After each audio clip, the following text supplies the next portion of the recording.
Dans les forêts de France et d'Allemagne, on trouve encore les vestiges d'étranges constructions datant de la Deuxième Guerre mondiale. Tout ça, c'est pour les missiles. Des centres d'essais nazis top secrets, des usines souterraines de fabrication de missiles. Vous voyez un tunnel vraiment très large. On dirait qu'ils sont partis précipitamment. Un vaste réseau de bases de lancement. Hitler espère que cette redoutable nouvelle arme va mettre la Grande-Bretagne à genoux. Bientôt, nous riposterons de toutes nos forces. Voici l'histoire incroyable du tout premier missile de croisière. Attention! Une bombe volante qui allait changer la face de l'histoire et révolutionner l'armement militaire. Cet engin pouvait vous tomber dessus avec une tonne d'explosifs à son bord. Le V1.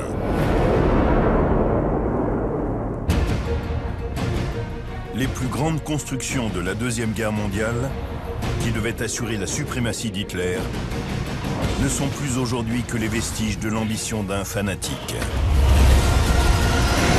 Découvrez-en les secrets dans Nazi Mégastructure.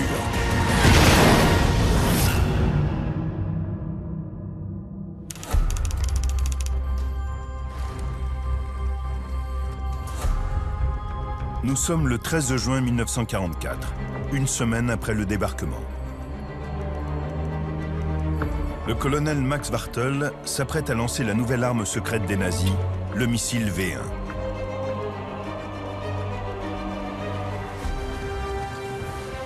Dans le nord de la France, les régiments allemands sont prêts.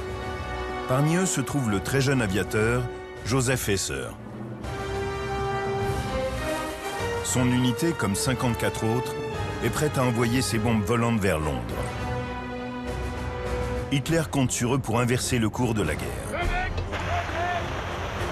Éloignez-vous!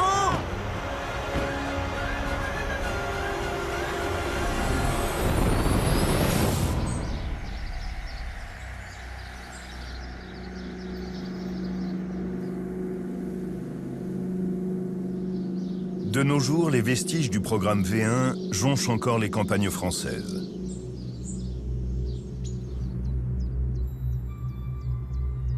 L'archéologue Tony Pollard en explore les ruines.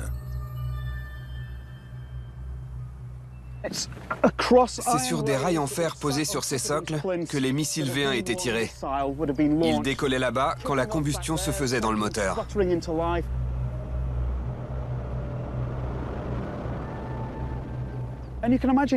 On peut imaginer l'engin fuser au-dessus de ma tête et du site et foncer par-dessus les champs en direction de Londres. Le V1 est le prototype de deux des armes les plus redoutables dans l'arsenal contemporain. Le missile de croisière et le drone.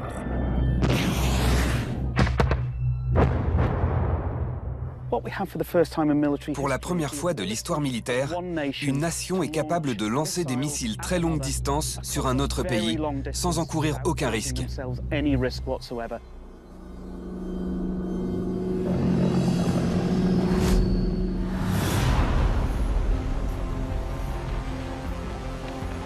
L'histoire du V1 commence avant la guerre, à l'été 1939.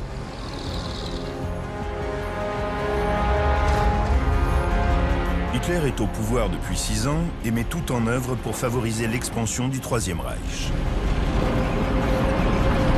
Un programme de réarmement massif est en cours.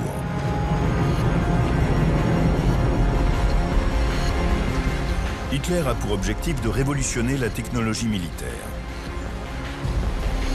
Il donne toute latitude à ses hommes pour développer des armes innovantes.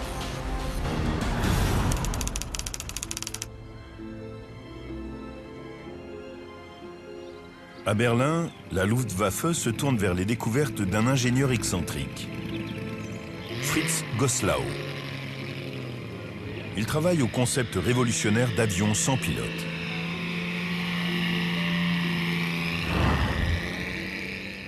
Quelle réussite! Son avion radio-guidé constitue un outil ingénieux pour l'armée de l'air allemande. Elle va utiliser ses drones comme cible pour l'entraînement des canons anti-aériens. Les canons pourront ainsi les abattre sans mettre de vie humaine en danger. Une idée en avance sur son temps. En 1939, Fritz Goslau travaillait sur ce qu'on appelle aujourd'hui un UAV, un engin volant sans pilote, un drone sans personne à bord. C'était une avancée extraordinaire. L'Allemagne a eu un rôle considérable dans l'ingénierie mondiale. C'était un creuset d'inventivité, notamment dans le domaine de l'aéronautique. Il y avait un contexte et une atmosphère qui encourageaient les idées les plus folles. En termes de timing, Fritz Goslau ne pouvait pas mieux tomber. La guerre pointe à l'horizon. Le 1er septembre 1939, Hitler envahit la Pologne, ce qui déclenche la Deuxième Guerre mondiale. Les forces allemandes avancent irrémédiablement vers l'Est. Leur tactique de guerre éclair porte ses fruits. Les drones de Fritz Goslau servent à l'entraînement de la Luftwaffe. Mais l'ingénieur voudrait que son invention joue un rôle plus important dans le conflit. Il a une idée pour en faire une arme fatale.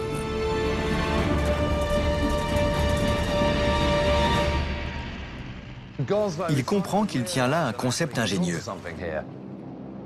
Pourquoi ne pas remplir d'explosifs cet engin sans pilote et l'envoyer comme une munition? Ça a complètement changé sa vision sur ce qu'il avait mis au point. Messieurs les généraux, je vous remercie d'être venus. Fritz Goslau leur présente l'idée d'un drone de combat qui porte le nom de code Deep Fire. Guidé par un avion chasseur, cet engin peut pénétrer loin derrière les lignes ennemies avec une bombe d'1 tonne à son bord. Et là, boum! Une fois qu'il a largué sa bombe, il peut revenir à la base en prendre une autre. Deep Fire est accueilli avec enthousiasme par la Luftwaffe, qui adore ce genre d'idées avant-gardistes qu'aucun pays ennemi n'a eu.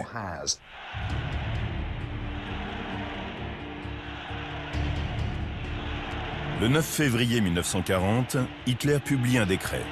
Tous les programmes expérimentaux doivent cesser immédiatement. La guerre a bien commencé pour l'Allemagne nazie. Hitler pense qu'elle ne va pas durer longtemps. Alors il juge inutile de financer des concepts non testés. L'invention de Fritz Goslau est officiellement rejetée par la Luftwaffe. Il a essuyé un revers avec son drone, mais il se concentre très vite sur un autre projet soutenu, lui, par la Luftwaffe. Le développement de la technique du pulsoréacteur.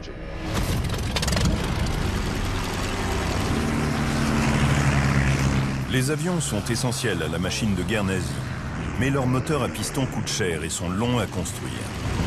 L'armée de l'air allemande demande à Fritz Goslau une solution plus rapide et économique.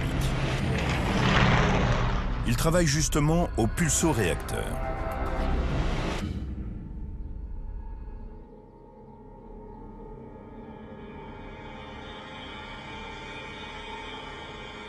Mike Pavelek, expert en avions de combat, explore une usine d'armement nazi au nord de l'Allemagne.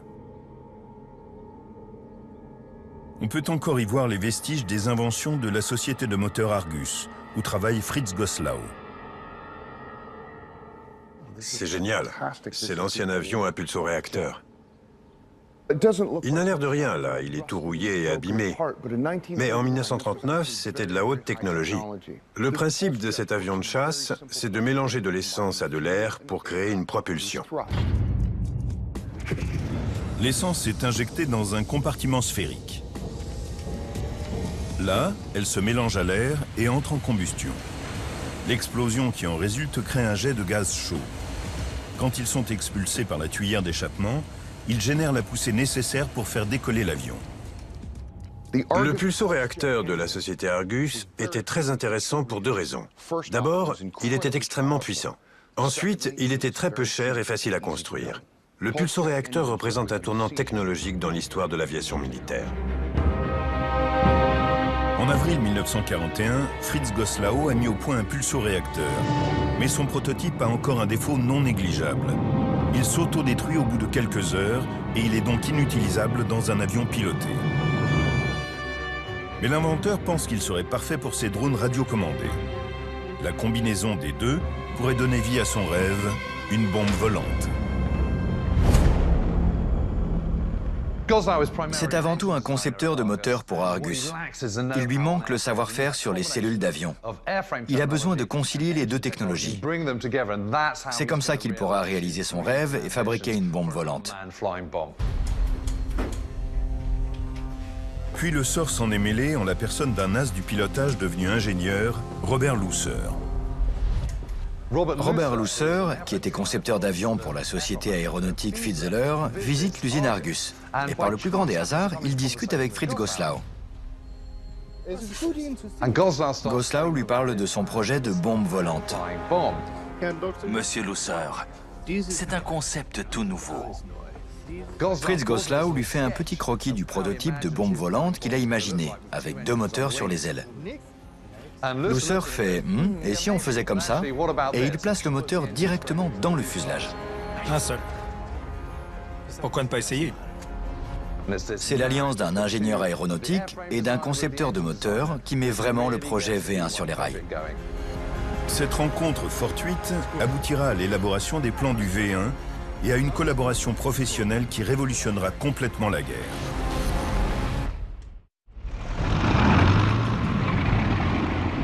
Bientôt, les événements en Europe précipitent la mise en application du concept par les Allemands. Le 28 mars 1942, la ville de Lübeck est rasée par les bombardements alliés.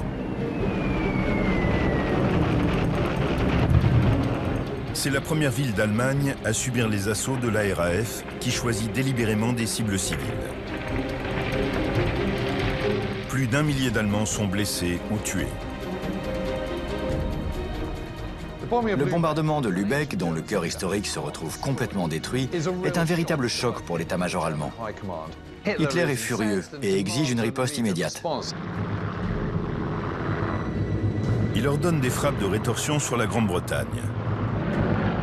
Mais après une série de défaites face à la RAF, il manque à la Luftwaffe les bombardiers nécessaires pour exercer sa vengeance. L'armée de l'air allemande se demande ce qu'elle peut faire. Ses rangs sont décimés. La réponse est sous son nez. C'est la bombe volante que Lousser et Goslau ont mise au point. Le 19 juin, la Luftwaffe fait de cette invention une priorité. Elle ordonne la construction d'un prototype dans le plus grand secret. La bombe volante est sur le point de devenir réalité.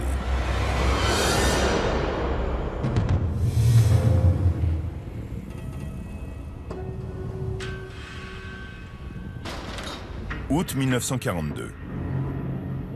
Les essais du missile sont désormais effectués à Peenemünde Ouest, dans le centre top secret de recherche et de développement de la Luftwaffe. Dissimulé à la vue des Alliés sur une île isolée dans la mer Baltique au nord de l'Allemagne, c'est l'endroit idéal pour mettre la nouvelle arme au point.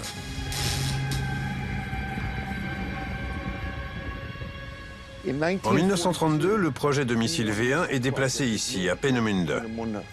L'autre arme de représailles d'Hitler, la fusée V2, est déjà en cours de développement. Donc, il y a des milliers d'ingénieurs et de scientifiques qui travaillent déjà ici, sous le sceau du secret.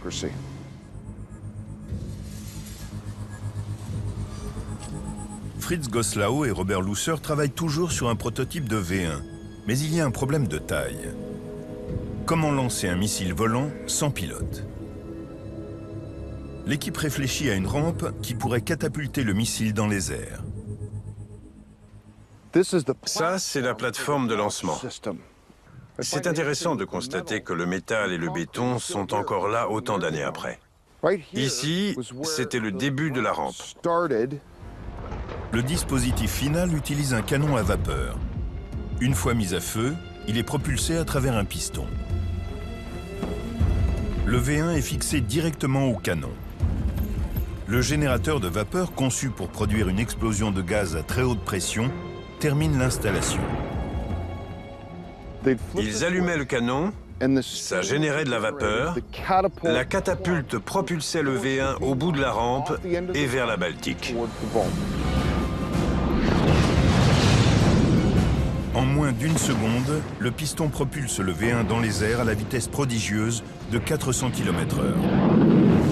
Cela donne au missile l'élan nécessaire pour décoller. Mais le V1 est loin d'être parfaitement fonctionnel.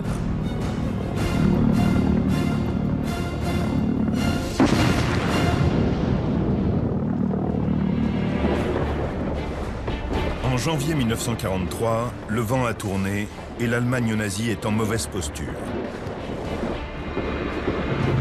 Les Alliés reprennent le dessus en Afrique du Nord. Et sur le front de l'Est, l'invasion de la Russie est stoppée net. Hitler espère un miracle. Le V1 pourrait bien être la solution.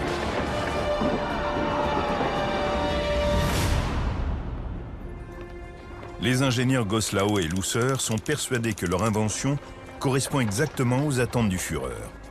L'heure est venue pour eux de le prouver. Dépêchez-vous. Tout va bien? Oui. Pression de l'air? Ok. Gyroscope? Ok. Allumage? Ok. Parfait. Soyez parés au lancement.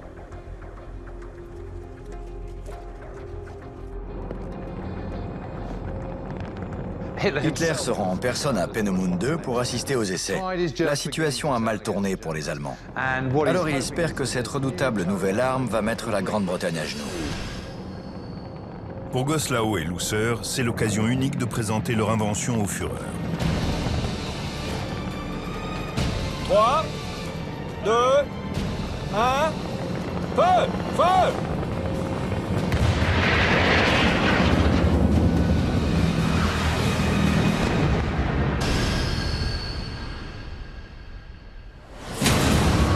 Le lancement du V1 est un désastre. Le missile s'écrase.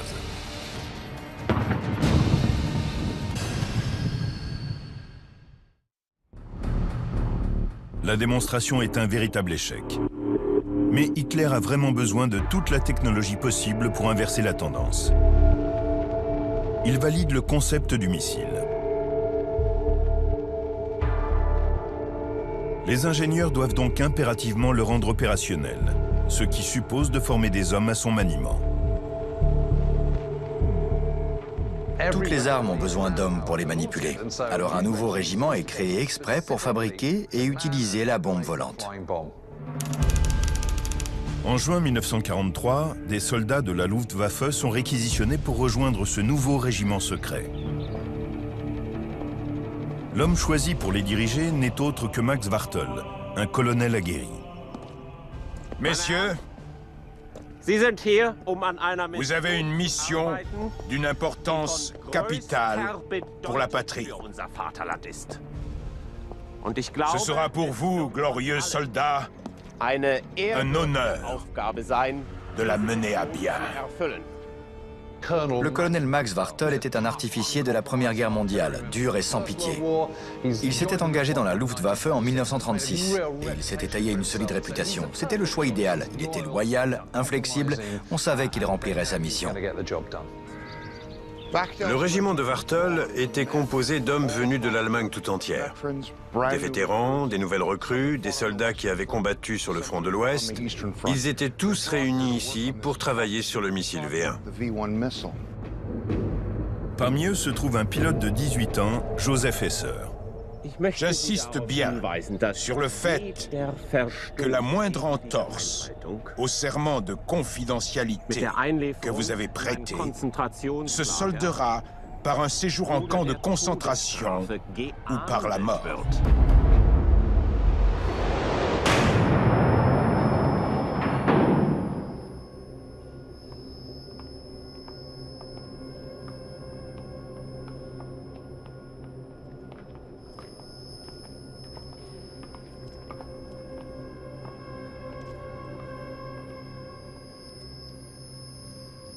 Les hommes d'Esser sont parmi les premiers à voir l'arme secrète.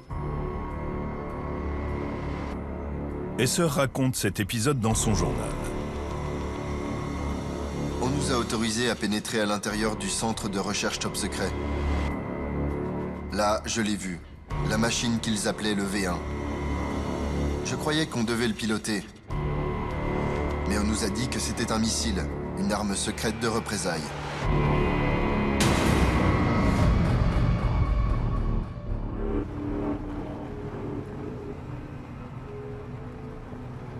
Aux abords de Peenemünde, l'équipe des sœurs commence des manœuvres intensives.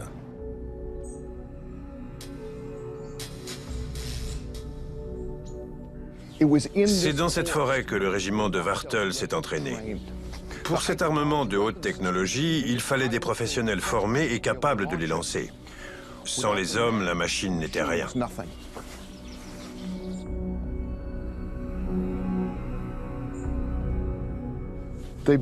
Ils ont construit 3 rampes de lancement pour s'entraîner ici. En voici une, on en voit la partie avant sur laquelle ils chargeaient le V1. Sous la direction de Bartel, le régiment prépare les tirs d'essai. C'était une opération extrêmement dangereuse. Ils utilisaient des produits chimiques très inflammables. Les V1 avaient tendance à exploser sur la rampe. Joseph Esser s'occupe des préparatifs de lancement. Mais le dispositif connaît encore des ratés, comme il l'indique dans son journal. Quand la bombe était prête, on se mettait aux abris. On ne savait pas ce qui pouvait se passer. Éloignez-vous! Il n'y avait aucune technique ou procédure existante. Ils ont dû inventer une façon de lancer ce missile. La pression monte. L'appareil doit être opérationnel en quelques mois.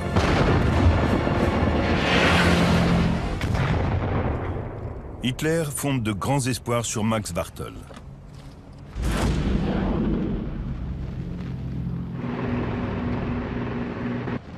Tandis que l'équipe d'ingénieurs essaie tant bien que mal de mettre au point le V1, la machine de guerre nazie subit un coup dur. En juillet 1943, les Alliés bombardent Hambourg.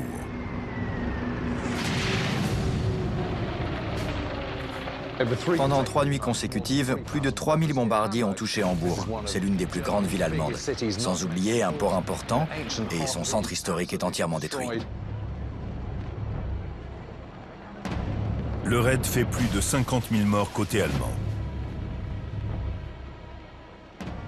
Psychologiquement, c'est un choc énorme pour Hitler et son état-major.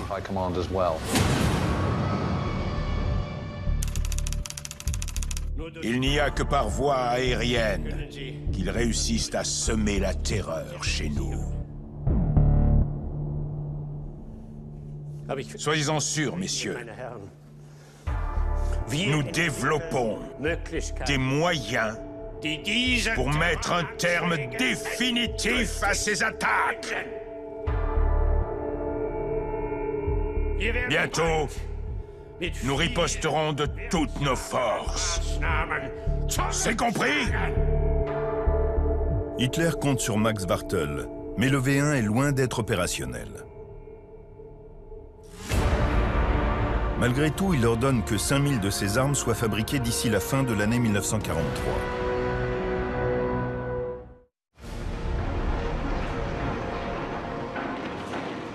À l'été 1943, l'Allemagne lance la production massive de sa première arme de représailles. Mais le V1 n'a qu'une portée de 210 km. Il faut donc le lancer depuis le nord de la France. En septembre, l'Allemagne entame la construction d'une centaine de sites de lancement en Normandie et dans le Nord-Pas-de-Calais. L'un des plus impressionnants se trouve à Hasbrouck. Ces ruines glaçantes sont encore visibles aujourd'hui.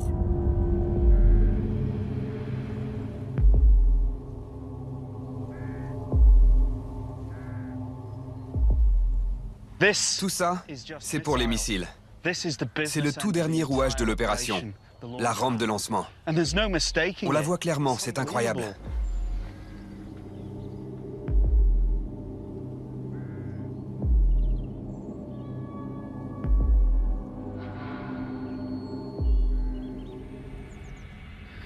Ce qu'on a là, ce sont les parois qui protégeaient la rampe du souffle de l'explosion. Il y avait une structure gigantesque qui faisait une avancée.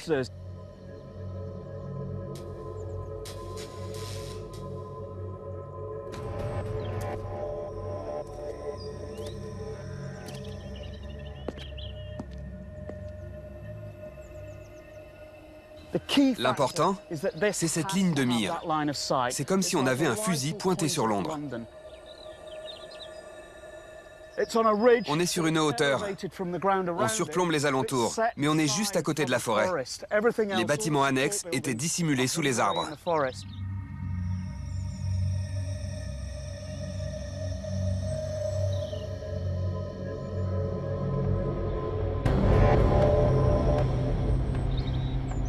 La base de lancement renferme tout ce dont le régiment a besoin pour actionner le V1.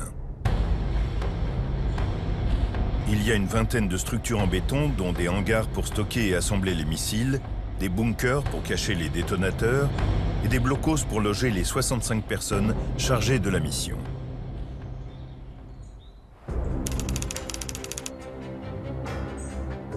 Fin 1943, pressé de fournir un régiment V1 opérationnel, le colonel Wartel installe ses hommes sur l'un des sites de lancement du nord de la France. Parmi eux se trouve Joseph Esser, en poste près de Lille. Cet automne-là, je n'avais que la mission ennuyeuse de monter la garde. Je ne m'étais pas engagé pour ça.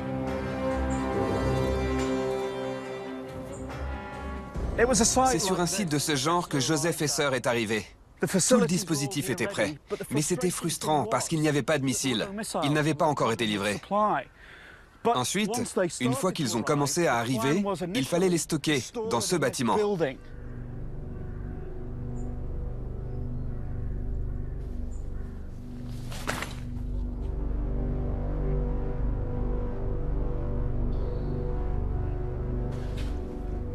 Wow. C'est un bunker de 80 mètres de long qui servait de hangar à missiles. Ils étaient tous là, à la queue leu-leu, les ailes repliées avant d'être assemblées.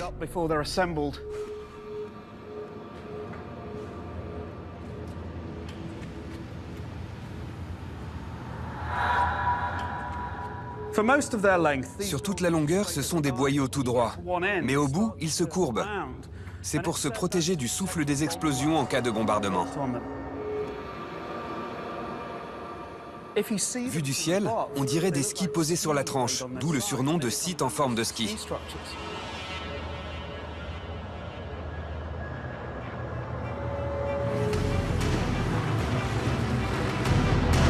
Fin 1943, la Luftwaffe a perdu le contrôle des cieux français. Tous ces sites de lancement sont désormais susceptibles d'être détectés par les avions de reconnaissance alliés. La RAF ne tarde pas à repérer ces étranges structures en forme de ski.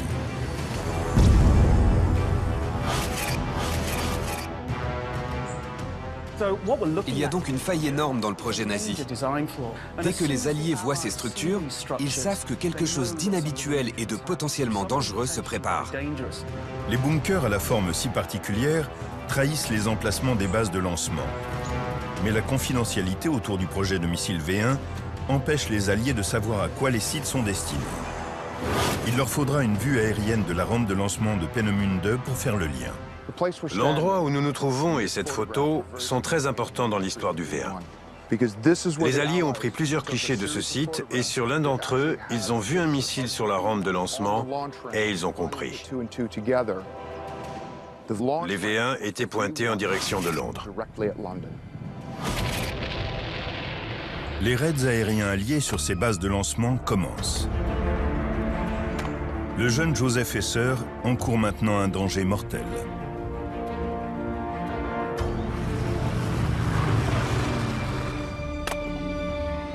Attention!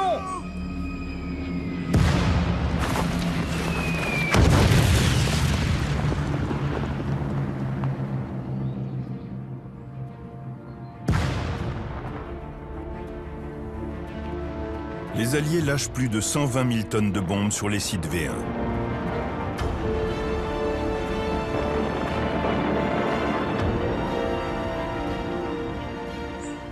Les impacts de ces raids aériens sont toujours visibles aujourd'hui dans la forêt qui est constellée de cratères. Regardez la taille de celui-ci. C'est sans doute une bombe de plus de 200 kilos qui a explosé ici. Sur tout le site, il reste des blocs de béton, vestiges des structures bombardées. Pratiquement tous les sites de lancement de V1 sont pilonnés avant même d'être opérationnels. Le programme des missiles V1 est en train de virer au désastre. Il faut revoir entièrement le projet. Les Allemands sont obligés d'évacuer ces sites, puis de se réunir, de réfléchir et de trouver une nouvelle stratégie. Dans son QG français, la pression monte pour Max Wartel. Il ne sait absolument pas comment les Alliés ont pu détecter les sites V1.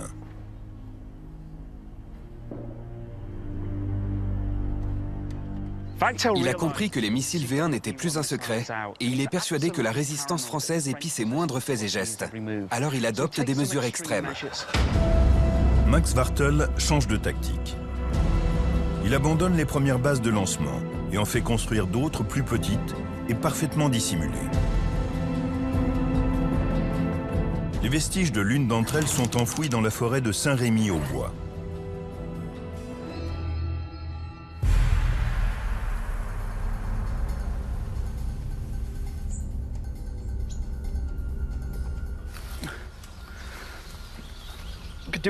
Il me faudrait une machette pour débroussailler.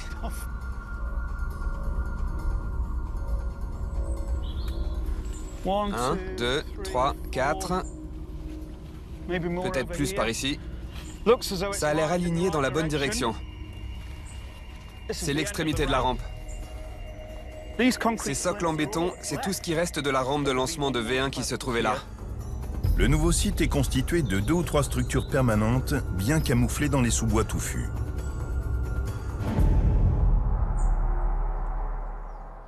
La grosse différence, c'est la rampe de lancement. Les Allemands en livrent les pièces détachées fabriquées à l'avance pour les assembler à la dernière minute et empêcher au maximum toute détection par les Alliés. On a la structure de la rampe, mais elle est toute simple et rapide à mettre en place quelques jours avant un tir.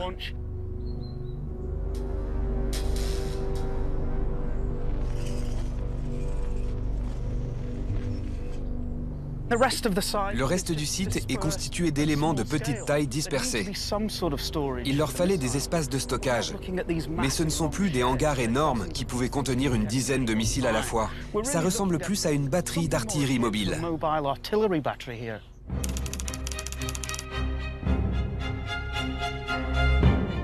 Mais toutes ces mesures de précaution ne suffisent pas à calmer la paranoïa de Max Wartel. Pour déjouer les tactiques d'espionnage de la résistance qu'il est persuadé d'avoir à ses trousses, il se camoufle lui aussi. Il commence par changer de nom. Il renonce à porter l'uniforme, il fait semblant d'avoir un bras en moins. Il fait tout son possible pour que le projet fonctionne. Max Wartel adopte un nouveau personnage, Martin Wolf, le manchot.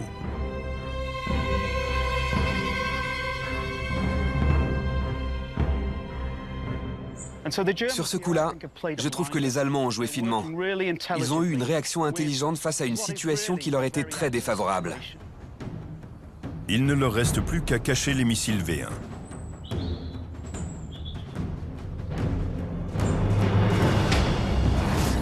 Ils les stockent désormais dans des carrières et des tunnels. Dans toute l'Europe, la production de masse devient souterraine.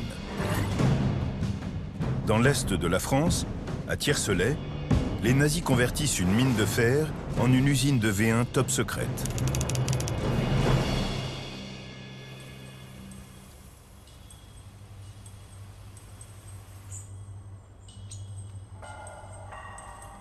Arthur Van Beveren, journaliste expert en fortification, nous fait découvrir les lieux.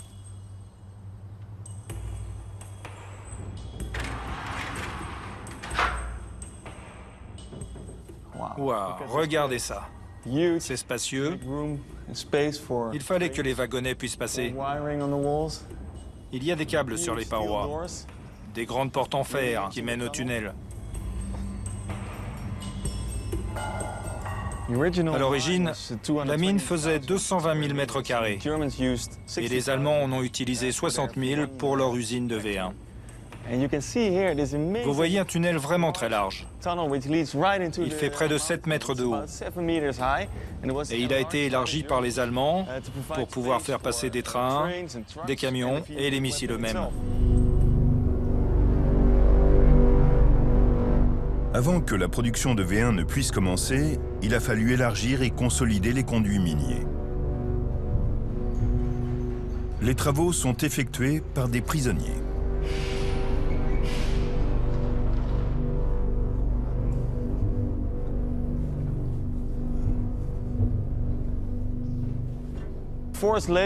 Les Allemands ont fait venir des travailleurs forcés d'Europe centrale et d'Europe de l'Est pour faire ce travail. C'était très dur. De travailler des mois dans un environnement très humide, ça devait être horrible. On dirait qu'ils sont partis précipitamment. Sous la montagne, les nazis construisent des ateliers de fabrication de pièces pour V1.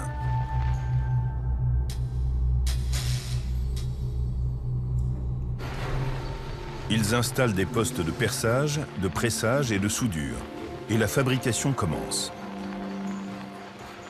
Les prisonniers étaient sélectionnés avec soin pour leurs aptitudes. C'étaient des ouvriers spécialisés dans le métal. Les prisonniers sont obligés de travailler jour et nuit pour répondre à la demande d'Hitler. La quantité de moyens techniques nécessaires au projet V1 était colossale. Mais on oublie souvent le coût humain. Il paraît qu'un jour, une trentaine de femmes russes travaillaient là quand le tunnel s'est effondré. Elles seraient encore sous les décombres.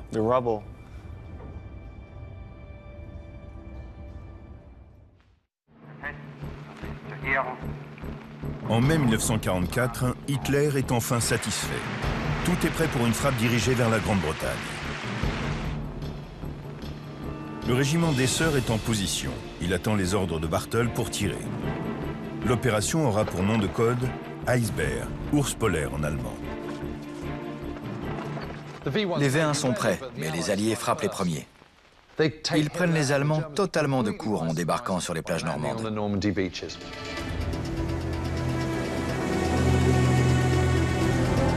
Le 6 juin 1944, 150 000 soldats alliés débarquent sur les côtes françaises.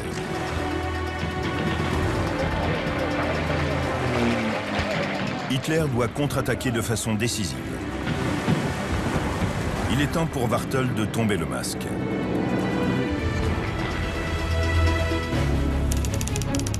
Il abandonne son déguisement et mobilise ses hommes. Que toutes les unités se préparent à l'attaque. Contactez tous les sites normands. Qu'ils se tiennent prêts au lancement. Merci.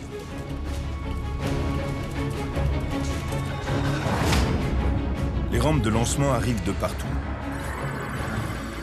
Les missiles quittent les usines et les dépôts et sont envoyés sur les sites de lancement.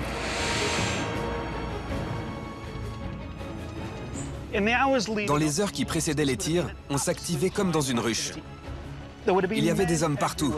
Ils devaient encore assembler la rampe de lancement et fixer les dernières pièces. Joseph Esser fait partie de ceux qui s'activent avant le lancement. Il peut enfin mettre en pratique ce qu'il a appris à l'entraînement. Les missiles arrivaient sur le site. Là, ils étaient préparés. Les soldats fixaient les ailes, les gyroscopes, et ils vérifiaient tout avant le lancement.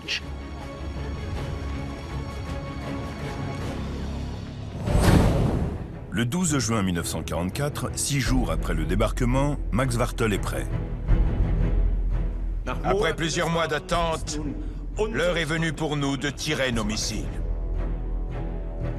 Le Führer et la mère patrie nous regardent. À nous de faire en sorte que notre croisade se solde par une victoire. Hitler va enfin pouvoir déployer son arme de représailles. Longue vie à notre Führer Adolf Hitler. À la victoire!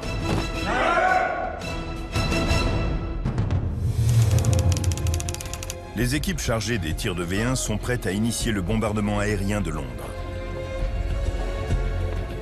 Joseph Esser est paré. Il a pour mission de lancer la bombe volante.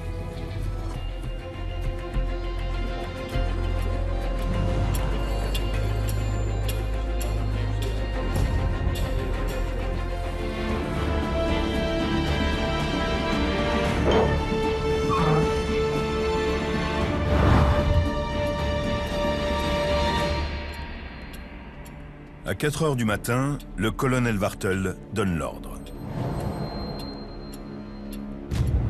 Iceberg! Iceberg! Iceberg! Iceberg!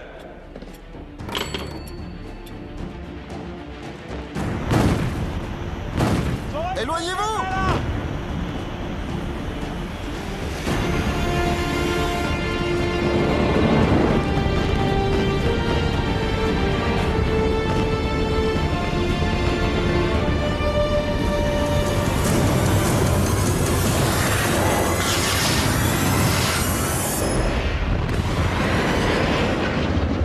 Toute la nuit, le régiment tire des missiles sur les civils britanniques qui ne se doutaient de rien. Les hommes des Sœurs ont assuré cette nuit-là. Ils ont tiré 2 missiles. Le problème, c'est que sur l'ensemble du régiment, seuls 10 missiles ont pu être lancés en tout. Et seulement 4 d'entre eux ont atteint les côtes anglaises. Un seul V1 touche Londres. L'explosion fait 6 morts et 30 blessés. Ce n'est pas la frappe décisive qu'Hitler escomptait.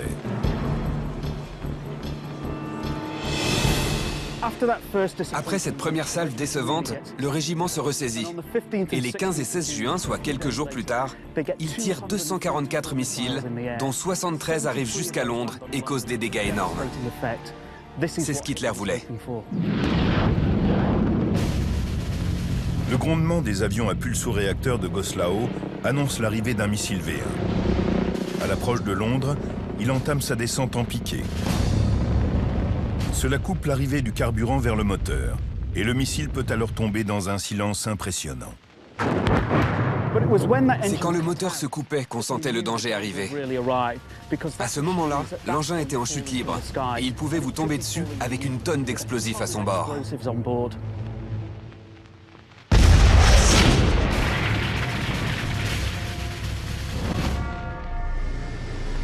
Au total, 10 500 missiles V1 sont tirés sur la Grande-Bretagne. En l'espace de 10 semaines, plus de 5000 Londoniens sont tués. À la mi-août 1944, 2 mois après la première attaque de V1, les Alliés gagnent du terrain dans toute la France. Les nazis, dont Wartel et Hesser, battent en retraite. Le programme V1 était incroyablement ambitieux. Il est parvenu à semer la terreur dans Londres, mais il n'a pas réussi à retourner la situation en faveur d'Hitler. Quand les premiers missiles ont été tirés, les Alliés avaient débarqué en France. Il était déjà trop tard.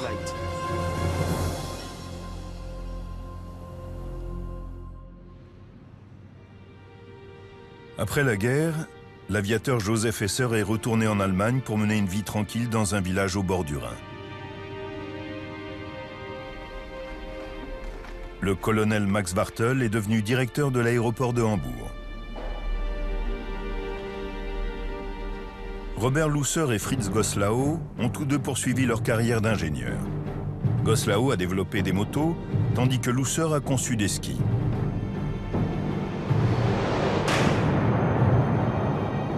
Mais c'est leur travail sur le V1 qui aura marqué l'histoire. Le missile V1 a été le précurseur de 2 des armes les plus redoutables dans l'arsenal militaire actuel. Le drone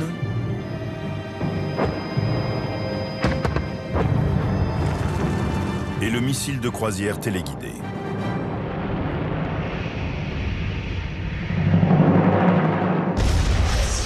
Malgré ses défauts, le V1 a marqué le début du combat militaire moderne.